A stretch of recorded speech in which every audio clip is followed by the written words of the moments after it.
Avvalo Gemini orqali rasmimizni multik rasmga aylantirib olamiz.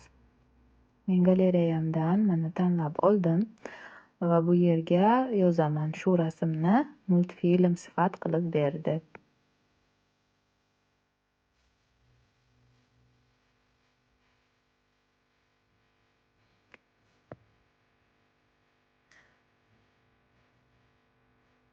Va yuborish tugmasini bosaman. Birozdan so'ng menga bu rasmni aynan multfilm sifat qilib beradi sun'iy intellekt.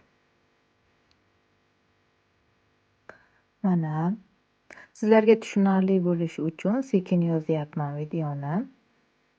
Mana bizga multfilm sifat qilib berdi. Endi buni orqa fonini o'chirib olishimiz kerak bo'ladi.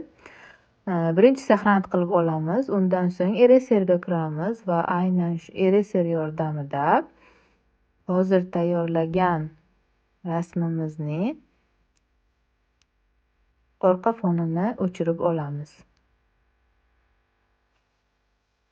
Mana o'chirib oldik, sahrand qildik. Galereyada paydo bo'ldi bu. Endi Canva ilovasiga kiramiz. Canvadan aynan YouTube uchun, ya'ni Instagram uchun, YouTube uchun debman, Instagram publikatsiyani tanlab olamiz. Instagram uchun tanlab oldik. Mana bizga video kerak, o'shaning uchun videolardan birini tanlab olamiz. Menga mana bu yurakchalik yoqdi, shuni tanlayman. Xo'p. Endi buni nima qilamiz? Aynan bu videodagi rasmlarni, ma'lumotlarni o'chirib tashlaymiz. Ya'ni bu yerda qanday o'chiramiz? Ustiga bosish orqali, ustiga bosib tursak, o'zi mana o'chirish, udalit qilish tugmasi chiqadi. Shunda biz ularni udalit qilib tashlaymiz. Mana chiqyapti, udalit qildik.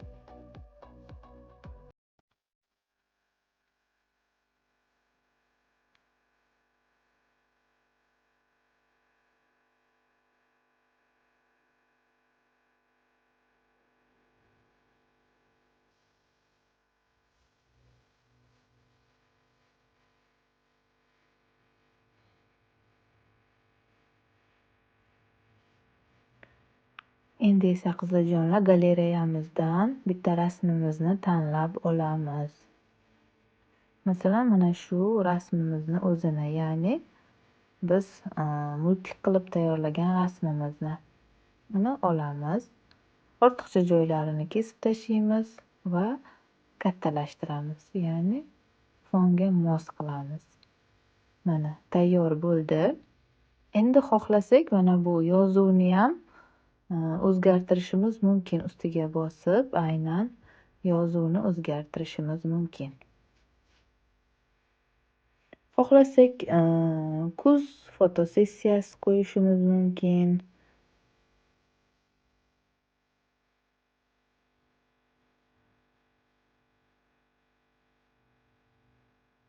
Yoki bo'lmasa kuz manzarasi deb yozsak ham bo'ladi.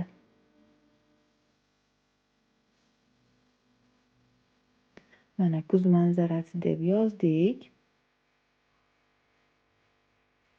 Endi bu yerdan aynan yozuvni shriftlarini xohlagan bir turda o'zgartirishimiz mumkin. Menga mana shu yoqdi.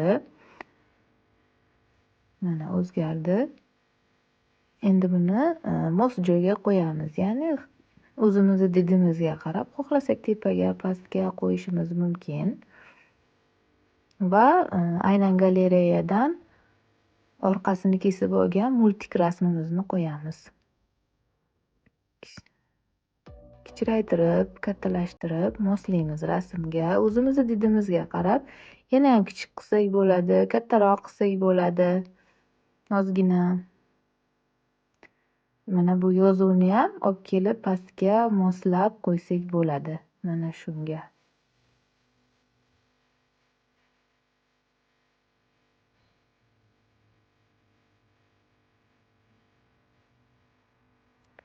Videomizda bo'sh joyi bor ekan. Keyin uni qirqib tashlaymiz. Hozircha tayyorlab olaylik. Endi mana bu plus belgisini bosib, mana yonida ko'rgan bo'lsangizlar pluscha turibdi. Mana shuni bosish orqali yana bitta qo'shishimiz mumkin. Mana galereyadan yana bitta rasm tanlab olamiz. Mana shu yoqdi menga. Mana kattalashtiramiz, ya'ni moslaymiz. Orqa fonga moslab olamiz. Moslab bo'lganimizdan keyin aynan xuddi shu rasmni multfilmini ham, ya'ni multfilmni bu yerda tayyorlanmagan ekan. Mana tayyorlanmagan ekan. Multfilmi chiqqanimizda aynan Gemini orqali tayyorlab olamiz. Mana menda tayyorlangani bor ekan. Uni saqlanib qilib, uni ham orqa fonini aynan eraser yordamida kesib olaman. Mana eraserda tanlab orqa fonini kesib olamiz. Mana shunaqa to'g'rilab, o'zimizga moslab, mana orqa foni kesildi. Saqlanib qilib olamiz. Savi tugmasi orqali saqlanib qilib oldik va yana qaytib kiramiz kanvaga va aynan rasmni moslab qo'yamiz. Mana shu yoqqa qo'ysam mosroq bo'ladi menimcha. Mana tayyor bo'ldi. Bu tayyor bo'ldi. Endi buni saqlanib qilib olamiz. Skachat qilamiz. Mana skachat belgisi o'zi chiqadi. Skachat qilamiz. Biroz kutamiz. Skachat qilguncha saqlanib qilamiz galereyaga. Mana galereyamizda paydo bo'ldi. Lekin buni ortiqcha joylari bor. Ya'ni videoda mana ko'rinmagan joylari bor edi. Buni kesib olishimiz kerak. Buni qanaqa qilib kesib olamiz? Ortiqcha joylarini aynan CapCut yordamida kesib olamiz. CapCutga kiramiz, plyuschani bosib, videomizni tanlab olamiz va uni ortiqcha joylarini kesib qisqa qilib olamiz. Chunki bunaqa rasm videolar qisqa bo'lishi kerak. Uzun bo'lsa, insonlar tomosha qilmaydi buni. Chunki bu gapirilgan video emas, ya'ni qisqa video, muzika qo'yish mumkin bo'lgan video. O'shaning uchun mana qisqartirib olamiz, kesib. Ya'ni yo'q joylarini kesib olamiz. Mana kesib oldik. Orqa fon qo'yamiz. Yana ozgina kesishimiz kerak, chunki ozgina mana uzun bo'lib qoldi. Buni kesishimiz kerak. Hozir kesamiz buni ham. Mana shu yoqdan kesib olsak bo'ladi. Buni ham kerak emas. Kichraytiramiz. Bundan ham ozgina kesamiz, sal kichkina bo'lsin. Chunki qisqa bo'lishi kerak-da. Bu ham ozgina uzun. Buni ham ozgina kesib olamiz. Bo'ladi. Mana shuncha yetadi va orqada paydo bo'lgan qora fonni ham kesib olamiz. Mana qisqa bo'ldi. Endi bunga musiqa qo'ya olamiz. O'zini ichida musiqalar bor. Kep-katta xohlagan bittamizni tanlab qo'yamiz va musiqani ham ortiqcha joyini belgilab kesib olamiz, qizlarjonlar. Mana kesib oldik, udalt qilamiz. Mana tayyor. Videomiz tayyor bo'ldi. Aynan bu videoni men muzikasiz, gapirmasdan tayyorlaganman va keyin ovoz beryapman. Shuning uchun hozir musiqa sizlarga eshitilmayapti. Unga qo'ygan musiqam, lekin Instagramga kirib ko'rishlaringiz mumkin. Aynan mana Instagramga kiramiz. Tanlab olamiz va bunga endi ozgina effekt qo'yishimiz mumkin.